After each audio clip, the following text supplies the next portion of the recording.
Hello guys, welcome back to our YouTube channel guys. मेरा नाम है सौरभ और आज गाइस हम बात करने वाले हैं। एक बहुत ही ट्रेंडिंग टॉपिक है, आजकल बड़ी चर्चा में है और हर जगह पे देखो तो वही छाया हुआ है। वो है इथेनॉल।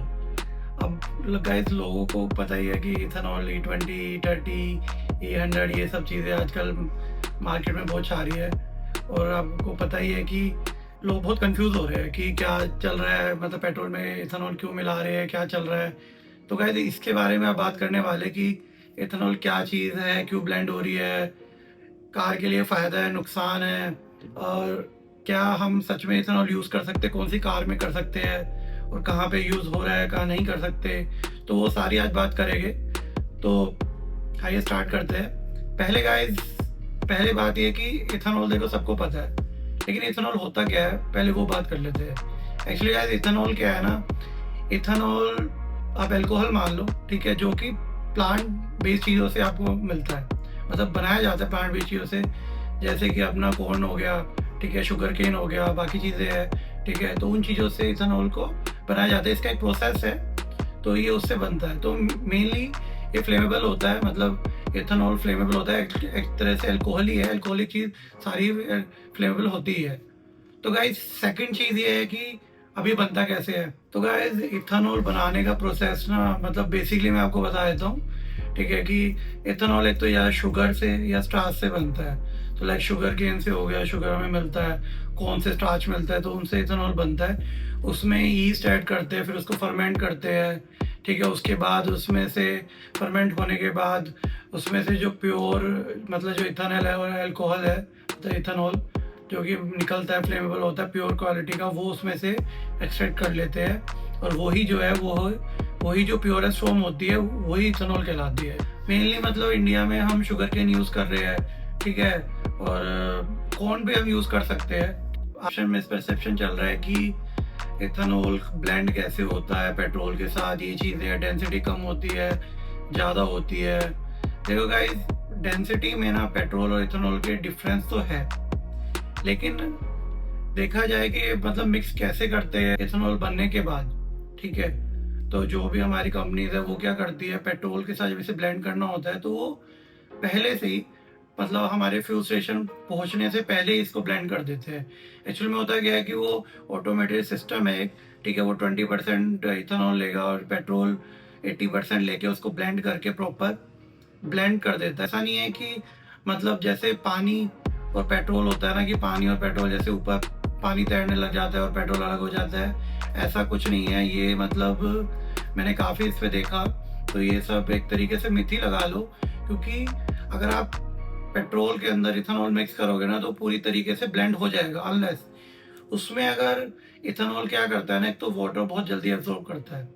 तो अगर अगर वो वाटर कंटेन नहीं कर रहा तो वो प्रॉपर ब्लेंड हो जाएगा। और गलती से कहीं पे मॉइस्चर है तो उस वजह से बाई चांस वो फ्लोट कर सकता है, लेकिन वैसे जैसे हम मिक्स करते हैं तो वो प्रॉपर मिक्स हो जाता है। और इसका एक प्रॉपर प्रोसेस है जो कि कंपनी फॉलो करती है, और उस वजह से ये प्रॉपर ब्लेंड होके ही पेट्रोल पंप पे पहुंचता है। अब गाइस मेन इशू क्या आता है, इशू मेन इसका ये है कि ना, लेकिन इसको ना ट्रांसपोर्ट करना ही सबसे बड़ा मेन है। क्योंकि जो ट्रांसपोर्ट कंटेनर है ना, अगर उसमें इथेनॉल, अगर उसमें कहीं से मॉइस्चर या फिर उसको प्रॉपर तरीके से नहीं रखा गया तो चांसेस होते हैं कि जो इथेनॉल है ना वो बहुत जल्दी जो वाटर है वो एब्जॉर्ब कर लेगा, तो उस वजह से कहीं ना कहीं इशू आ सकता है। लेकिन ये इतना ईजी नहीं है, क्योंकि इसको बहुत बारीकी से और बहुत ही प्रिसाइज तरीके से मतलब ट्रांसपोर्ट किया जाता है। और पेट्रोल क्या है, सालों से ट्रांसपोर्ट हो, और अभी जो इसका तरीका है वो बहुत एनहेंस किया गया है, कंटेनर्स को उस तरीके से रखा गया है। तो वो इतना ईजी नहीं है कि जो इथेनॉल है वो एकदम से जो वाटर को है, ठीक है, एब्जॉर्ब कर ले। तो उस हिसाब से मतलब जो अभी तक हमें पेट्रोल मिल रहा है E20 वाला, तो ऐसा कुछ नहीं है कि उसमें आपको पानी मिल रहा है या कुछ ऐसा है, मतलब टोटली वो पेट्रोल ही है, बस ई एथेनॉल मिक्स है। और गाइस एक चीज़ और है कि मतलब काफ़ी जगह पे कि लोग कहते हैं कि ना इथेनॉल और जो पेट्रोल है ना वो मतलब डी ब्लेंड हो जाता है, मतलब जैसे मिक्स किया उसके बाद जो इथेनॉल है उसकी लेयर ऊपर तैरने लग जाती है और पेट्रोल की नीचे आ जाती है। ऐसा गाइस मतलब बहुत कम चांसेस है। सिनेरियो एक हो सकता है कि अगर वो प्रॉपर तरीके से अगर जो E20 पेट्रोल है वो स्टोर किया जाए, तो 6-7 महीने तक, 8 महीने तक उसको ऐसे कुछ होने नहीं वाला अगर प्रॉपरली किसी मतलब प्रॉपर तरीके से जो उसके स्टोरेज का तरीका है वैसे रखा जाए। बस चैलेंजिंग थोड़ा-सा ये है कि जो वाटर जो ये एब्ज़ॉर्ब करता है ना इथेनॉल, तो वो काफ़ी बहुत तेज़ी से करता है, तो उस चीज़ का थोड़ा ध्यान रखना पड़ता है। बाकी ऐसा कुछ नहीं है कि वो अपने आप ही सेपरेट हो जाएगा, और उसमें भी अगर वाटर एब्ज़ॉर्ब करता है ना, जो जो जितना उसने वाटर एब्ज़ॉर्ब किया है, वो पार्टिकल, वो चीज़ें ऊपर आएगी, ना कि पूरा वो सेपरेट हो जाएगा इथेनॉल पेट्रोल से। तो वो चीज़ें भी एक है। मैं आपको बताता हूँ कि E20 क्या है, E10 क्या है। तो गाइस देखो, 100% पेट्रोल है, ठीक है? और उसमें अगर हम जैसे 10%, 100% में जैसे 90% अगर पेट्रोल है और 10% इथेनॉल है, तो वो E10 हो गया, ठीक है? मतलब जो E के आगे जो वैल्यू लग रही है ना, वो इथेनॉल का ब्लेंड काउंट है। मतलब अगर E20 है तो मतलब E20 मतलब 20% आपका इथेनॉल हो गया, बाकी 80% पेट्रोल हो गया जी। ऐसे ही अगर E100 है या ED85 है, तो 85% उसमें इथेनॉल हो गया। तो ऐसे ही ये जो वैल्यूज़ है ये सेट करी गई है, तो इस हिसाब से ही इसको वर्बली बोला जाता है। इंडिया में तो ना E20 जो है अभी मतलब आ गया है, आपको पता ही है, अभी थोड़ी देर से बहुत चर्चा में। लेकिन थोड़ा मैंने रिसर्च किया, थोड़ा देखा कि ना जो कंट्रीज बाकी मतलब जैसे यूएस है, ब्राज़ील है, ठीक है, कनाडा है, तो ये सारी जो कंट्रीज़ है ना, ये ऑलरेडी इथेनॉल यूज़ कर रही है काफ़ी सालों से। अब वो किस फॉर्म में यूज़ कर रही है, वो कर रही है एक्चुअली यूएस है, तो वहाँ पे कॉमनली E10, E15 मतलब जो पेट्रोल है ना, इथेनॉल ब्लेंड वाला कॉमन है। और जो ब्राज़ील है ना गाइस, जो ब्राज़ील टॉप पे है मतलब वर्ल्ड में ना, वहाँ पे जो कार्स है ना, वो 100% इथेनॉल पे भी चलती है। मतलब वहाँ पे E20 बहुत कॉमन है, E85 भी, और E100 मतलब वो सबसे ज़्यादा जो इथेनॉल कंज्यूम कर रहा है ना, मतलब इथेनॉल पेट्रोल को ब्लेंड कर रहा है, वो ब्राज़ील है। तो सिर्फ ऐसा नहीं है कि ये इंडिया में चल रहा है, ऑलरेडी ये यूएस में, ठीक है, कनाडा में, ब्राज़ील में और काफ़ी और कंट्रीज़ भी है। हमारे इंडिया में जो कार्स आती है जैसे होंडा की है, सुजुकी की है, जीएमसी की कार तो चलो इंडिया में नहीं आती, लेकिन ये कार्स ना ऑलरेडी 2008 से 2009 से ऑलरेडी E20 कंप्लाइंट जो गाड़ीज़ है वो बना रही है। मतलब E20 कंप्लाइंट मतलब क्या है कि वो E20 जो पेट्रोल है ना उसको सपोर्ट करती है, तो ऑलरेडी बना रही है, ना कि वो हमारी मतलब कंट्री के लिए बना रही थी, लेकिन वो ऑलरेडी जो एक्सपोर्ट करती है या फिर बाकी सभी कंट्रीज़ के लिए बना रही है। हमारी कंट्रीज़ में ये अभी स्टार्ट हुआ है, तो धीरे धीरे धीरे धीरे ये चीज़ें चालू हो रही है। और गाइस गाइस अब बात कर लेते हैं कि कौन सी कार्स है जो कि इथेनॉल को सपोर्ट करती है, मीन्स इथेनॉल कंपेटेबल और कितनी है। गाइस अगर देखा जाए ना, कई कार्स है जैसे ना जो E10 पे ना मतलब 10% इथेनॉल जो ब्लेंड है, जो मॉडर्न कार्स आ रही है, BS6 वाली आ रही है, वो नॉर्मली सपोर्ट करती है। E10 नॉर्मली कर रही है, अभी जो कंपनीज का भी क्लेम है कि वो करती है। तो मैंने देखा है, मतलब E10 तो बेसिकली मोस्टली कार कर ही रही है। और जो E20 कार्स है ना, इंडिया में मैं बताऊं तो ऑलरेडी जो पुरानी कार्स है जैसे होंडा की कार्स है, वो ऑलरेडी मतलब जैसे होंडा सिटी है, ठीक है, होंडा अमेज है, होंडा की कई कार्स है जो ऑलरेडी कार्स को बाहर भी मतलब एक्सपोर्ट कर रही थी, तो उन्होंने अपनी कार्स को ऑलरेडी E20 कंबाइंड रखा है। तो E10, E15, E20 तक मतलब आप उसमें जो पेट्रोल है वो यूज़ कर सकते हो, ठीक है। होंडा की कार्स हो गई, अब तो सुजुकी की कार्स भी है, टोयोटा है, E20 या E10 पे मतलब चल पाती है। लेकिन गाइस बाकी मैंने देखा जितना कि बाकी कंट्रीज में ना जो कार मेकर्स है ना, वो फ्लेक्स फ्यूल व्हीकल्स भी बना रहे हैं। मतलब फ्लेक्स फ्यूल व्हीकल का मतलब है कि जो कि इथेनॉल को 100% सपोर्ट करता है, और ऐसी कार्स मतलब कंपनियां बना रही है एक्चुअली। और ये ऑलरेडी ब्राज़ील में चल भी रही है, कई कार्स है जो मतलब यूएस में भी चल रही है। और जो कंपनियां मतलब आप अगर इस पे देखोगे ना, पीछे फ्लेक्स फ्यूल व्हीकल लिखा हो रहता है, तो मतलब कार के पीछे फ्लेक्स फ्यूल व्हीकल लिखा आता है, मतलब आप उसमें पेट्रोल भी यूज़ कर सकते हो, E85 भी पेट्रोल यूज़ कर सकते हो, E20 भी कर सकते हो, E100 भी कर सकते हो। तो जो मेकर्स है उस कंपनी को मतलब उस कार्स को बना रहे हैं, तो जो पूरा उसका इंजन है ना, वो उस हिसाब से मॉडिफाइड होता है कि उसमें रस्टिंग नहीं होती, जो उसके पार्ट्स है उस हिसाब से डिज़ाइंड होते हैं प्रॉपर, ताकि उसमें जो इथेनॉल है वो मतलब जो 100% या 85% या फिर मैक्सिमम क्वांटिटी में जो ब्लेंड है वो सर्वाइव कर पाए। लेकिन नॉर्मल कार जो है E10 जो E20 कंपैटिबल है, आप उसमें वो चीज़ें यूज़ नहीं कर सकते। मतलब अगर एक कार E20 है तो आप इसमें E20 ही यूज़ कर सकते हो, E20 के आगे यूज़ नहीं कर सकते। तो वो चीज़ बहुत ध्यान रखने वाली है, ठीक है। तो नॉर्मली कार सभी E20 तक ही ब्लेंड आया है। धीरे धीरे अगर गाइस अगर ये आगे बढ़ेगा तो फिर कार भी उस हिसाब से मॉडिफाई करनी पड़ेगी और मेकर्स को उस हिसाब से सोचना पड़ेगा। जैसे कि यूएस में जीएमसी की कार्स है, बाकी कार्स है, टोयोटा की कार्स है, तो ऑलरेडी उन्होंने उसको ये अपना फ्यूल फ्लैक्स जो व्हीकल है उसको बना दिया है, ठीक है। तो वो चीज़ें हैं, तो वो वहाँ पे टेक्नोलॉजी ऑलरेडी चल रही है। अभी इंडिया में कैसा है ना कि इंडिया में उसको डेवलप करने में थोड़ा सा टाइम लगेगा, ठीक है। क्योंकि अभी हम देख रहे हैं ना E20 में ही मतलब लोगों को काफ़ी इश्यूज आ रहे हैं, क्योंकि अभी जो चीज़ें हैं ना क्लियर नहीं है। एक्चुअल में जैसे मैं मान लो मेरे पास कार है, ठीक है। अब मैंने कार ले ली, लेकिन जब मैंने कार ली थी तो तब इथेनॉल का ऐसा कुछ था नहीं, तो मुझे पता ही नहीं है कि मेरी कार क्या सपोर्ट करती है। तो गाइस सबसे पहले ना आप ये चीज़ मतलब अपनी कार को आप इंटरनेट पे सर्च करो, मैं लिस्ट भी आपको दे दूंगा, ठीक है, कि आपकी कार किस चीज़ को सपोर्ट करती है एक्चुअल में। अगर सच में आपकी कार E20 E10 सपोर्ट करती है देन ही आप वो फ्यूल यूज़ कर सकते हो ना, वरना कैसे ना कैसे वो आपकी कार को कहीं ना कहीं तो हार्म करेगा ही। सेकंड चीज़ गाइस जो है कि सबसे मेन है टेक्नोलॉजी, ठीक है।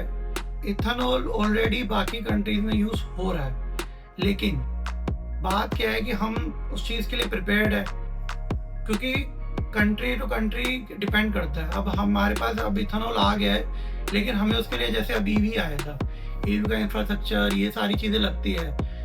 ईवी यूएस में तो ऑलरेडी चल रहा है, टेस्ला चल रहा है, इंफ्रास्ट्रक्चर भी सब कुछ है। लेकिन अभी अभी ईवी जो प्लेटफॉर्म है वो धीरे धीरे इंडिया में डेवलप हो रहा है, लोग ईवी ले रहे हैं। तो सेम चीज़ ना E20 E10 ये इथेनॉल फ्यूल के साथ है।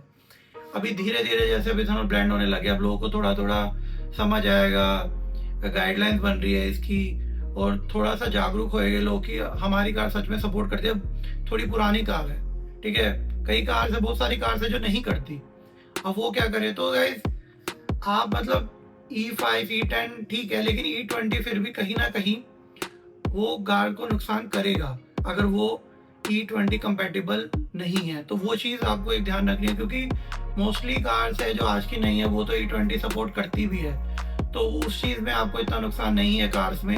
लेकिन एक जो मेन चीज़ है ना कि लोग को सबसे बड़ा इशू क्या है, कार से तो ठीक है क्योंकि वो एक जो इम्पैक्ट है ना इथेनॉल का वो धीरे धीरे पड़ता है, कार पे इतनी जल्दी भी नहीं पड़ता, ठीक है। जो कार सपोर्ट नहीं भी करती तो एकदम से इशू नहीं आता, धीरे धीरे आता है। लेकिन जो एवरेज है वो थोड़ा सा लोगों को रहता है कि तो कि एवरेज कार में कितना डिफरेंस आता है। तो गाइज जितना मैंने कि देखा, मैं हम इस पर टेस्ट भी करने वाले हैं, तो अंदाजे से कंपनियां भी जो बता रही है और मैंने इंटरनेट पे भी देखा है, थोड़ा रिसर्च भी किया है, हम इसका एक टेस्ट भी करने वाले हैं। लेकिन मैं अपने हिसाब से इसको क्लेम नहीं कर रहा हूँ, लेकिन इंटरनेट पे मैंने जितना देखा है कि 3 से 4% का जो मतलब एवरेज है ना उसमें आपको फ़र्क मिलेगा। मतलब अगर आपकी कार 15 किलोमीटर चलती थी पहले, 15 एक पेट्रोल में, ठीक है, तो इथेनॉल ब्लेंड के साथ आपको 1-1.5 किलोमीटर या आपका वो कम हो सकता है, ठीक है। मतलब मैं आपको बोल रहा हूँ कि हो सकता है, क्योंकि मैंने जो डेटा मतलब इंटरनेट पे देखा है, बाकी जगह देखा है। हम इसको टेस्ट करने वाले जरूर, हम इस पर एक नेक्स्ट वीडियो बनाएंगे। तो ऐसा हो सकता है कि आपको कहीं ना कहीं एवरेज कम मिल रहा हो। लेकिन जो बिल्कुल E20 सपोर्ट करता है गाइस, ये भी ना डिपेंड करता है टेक्नोलॉजी पे, इंजन की टेक्नोलॉजी पे, कार्स पे, इंजन कौन सी कंपनी बना रही है, तो वो भी बहुत मैटर करता है। क्योंकि अगर एक कंपनी जो मतलब 2008 से 2005 से इथेनॉल कंपैटिबल इंजन बना रही है, तो उन्होंने कुछ ना कुछ तो सोच समझ के बनाया ही होगा, ठीक है। उसका एवरेज पे कैसे इम्पैक्ट करेगा, उसका पिकअप पे कैसा इम्पैक्ट पड़ेगा, तो वो चीज़ें तो सोच के बनाएगा, ठीक है। तो वो चीज़ भी आपको एक ध्यान रखनी पड़ेगी, क्योंकि पहले जब डीजल इंजन आए थे, ठीक है, तो बहुत यही चीज़ें हुई थी कि डीजल इंजन है, डीजल पे इंजन कैसे चलेगा, ये चीज़ है, इसकी लाइफ कम है। लेकिन डीजल इंजन बिकता है। आज फिर से पेट्रोल इंजन ज़्यादा पॉपुलर हो गए हैं, ठीक है। अभी इथेनॉल आ गया है, बीच में ईवी भी आया था, तो उस पर भी कई सारी चीज़ें थी। तो धीरे धीरे चीज़ें क्लियर हो जाती है। दूसरा गाइस मतलब इंटरनेट पे तो बहुत कुछ आता है, ठीक है। लेकिन जो मैं आपको बता रहा हूँ वो एक्चुअली फैक्ट बता रहा हूँ कि ये चीज़ें हैं और ये चीज़ें हो सकती है।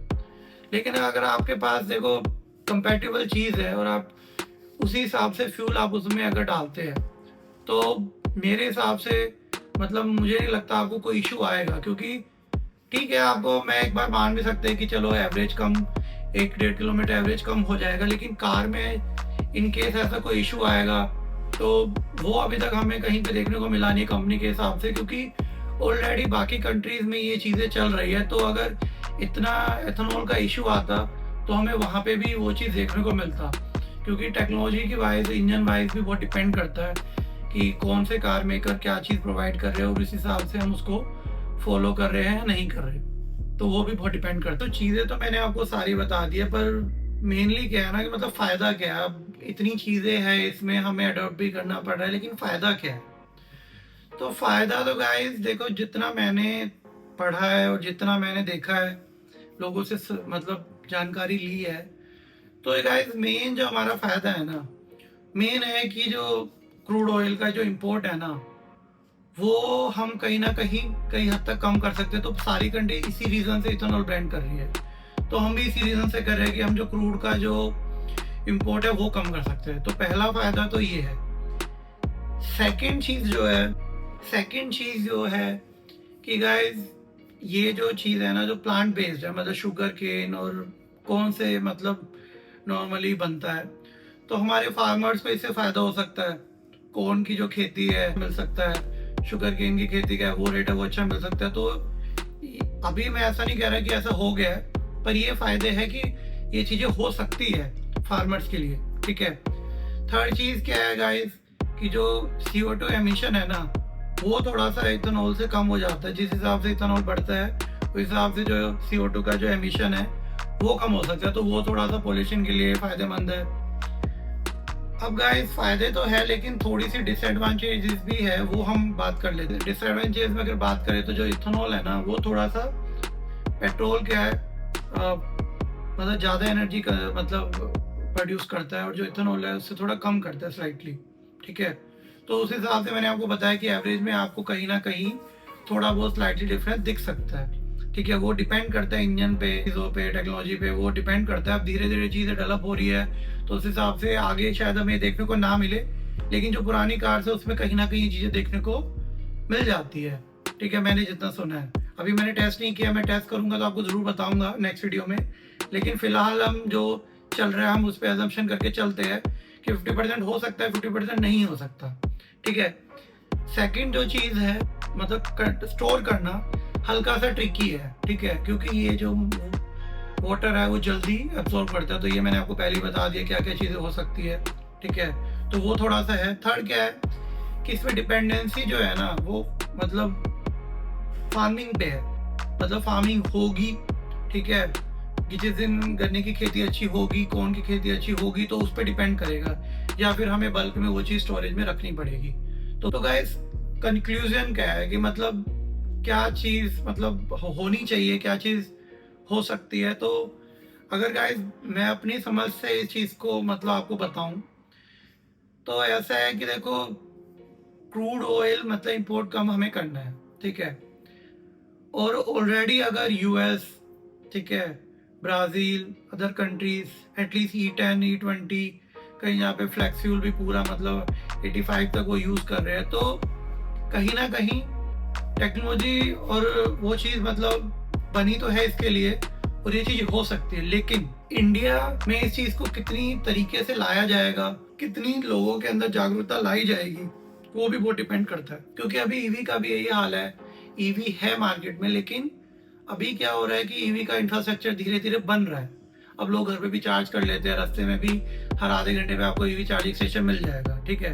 और EV का अब थोड़े लोगों को समझ आ रही है कि हमारा कितना फ़ायदा हो रहा है, कितना नहीं हो रहा है, तो वो चीज़ें धीरे धीरे डेवलप हुई है। तो मेरा यही कहना है कि इथेनॉल में भी ऐसा ही है कि अभी E20 है, ठीक है, तो उस हिसाब से कार धीरे धीरे पहले है भी, और अब धीरे धीरे कार आ भी रही है। मैंने सुना है अभी कि टोयोटा की ना फ्लेक्सिबल व्हीकल आने वाला है टोयोटा का, ठीक है, जिसमें मतलब E85 E100 तक मतलब आप जो 7 सीटर कार आने वाली है जो आप मतलब यूज़ कर सकते हो। तो टेक्नोलॉजी भी बहुत बड़ा इसमें एक फैक्टर है कि अगर मतलब इस हिसाब से टेक्नोलॉजी आ लग जाए कि वो आपके जो कार को उस हिसाब से मतलब ऑपरेट कर पाए, जो इंजन है उसमें पार्ट्स है उस हिसाब से डिज़ाइन होए, ठीक है, कि वो इथेनॉल को ऑलरेडी मतलब कंज्यूम कर सके कि जो बाकी बाहर कंट्रीज में हो रहा है, तो वो बहुत वेल एंड गुड है।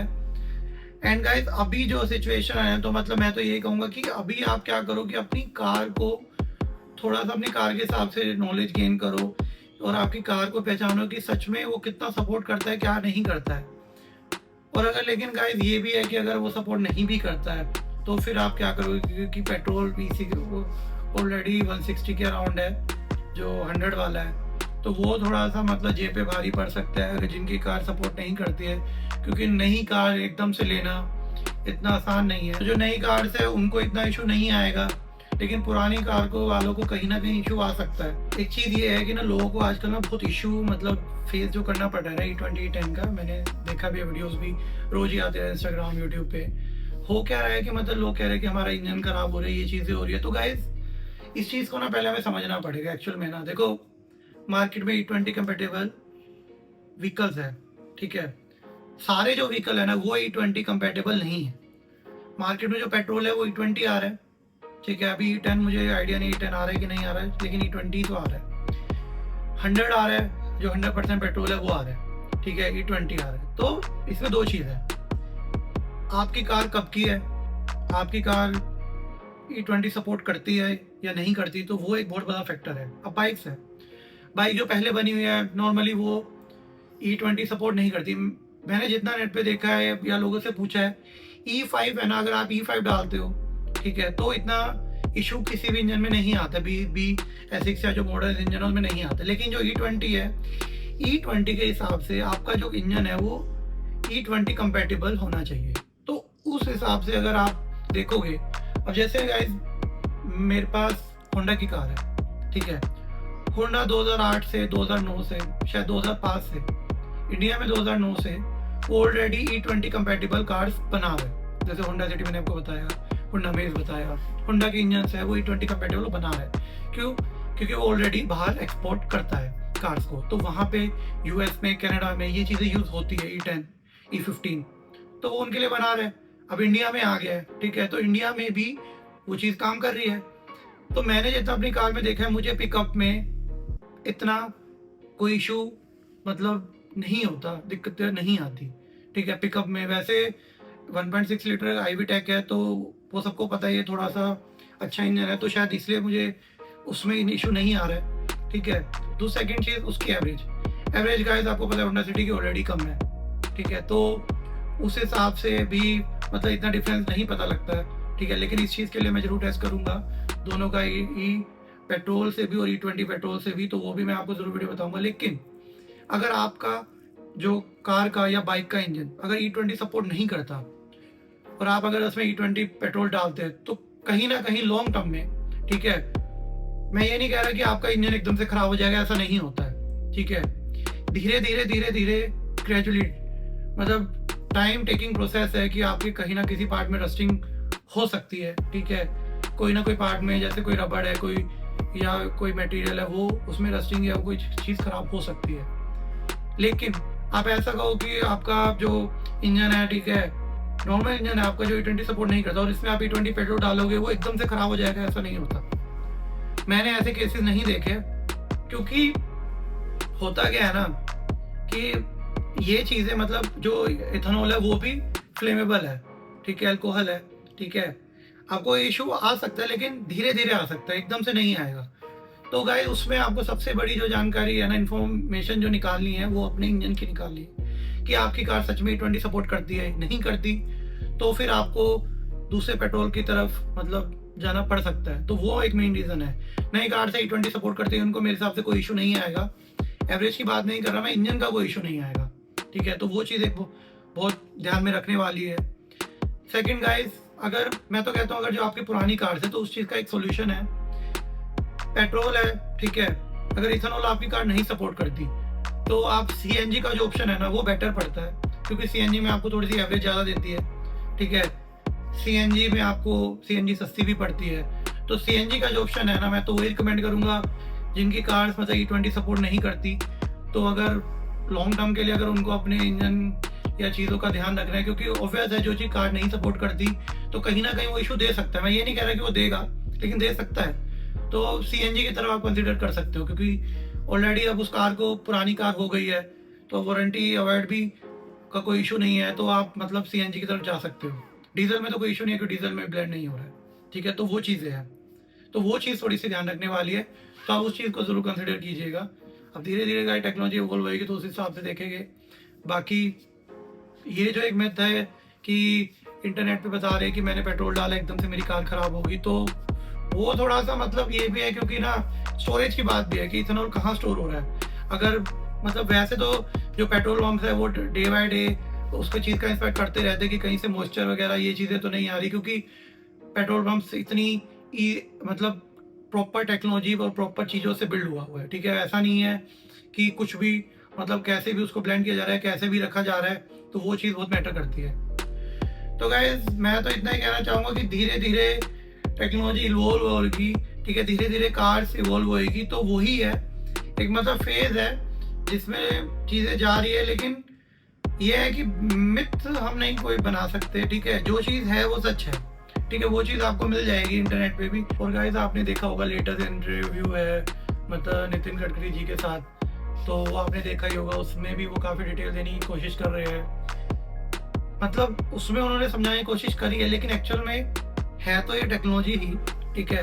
क्योंकि पेट्रोल को इथेनॉल के ब्लेंड करना है, वो भी फ्लेमेबल आइटम है और ये भी फ्लेमेबल आइटम है, लेकिन इसको ब्लेंड करना एक टेक्नोलॉजी है, ठीक है। लेकिन पेट्रोल जो है वो थोड़ा सा ज़्यादा एनर्जी मतलब आउटपुट देता है और इथेनॉल थोड़ा सा कम देता है, ठीक है। तो वो जो चीज़ है, मैंने जितना भी इंटरव्यू देखा उसमें यही बताया जा रहा है कि मतलब एनर्जी का थोड़ा सा डिफरेंस है। तो उस हिसाब से गाइस आप अंदाजा लगा सकते हो कि शायद किसी किसी इंजन में, ठीक है, कहीं ना कहीं थोड़ा सा आपको मतलब एवरेज का 3 से 4% का ड्रॉप शायद दिख सकता है।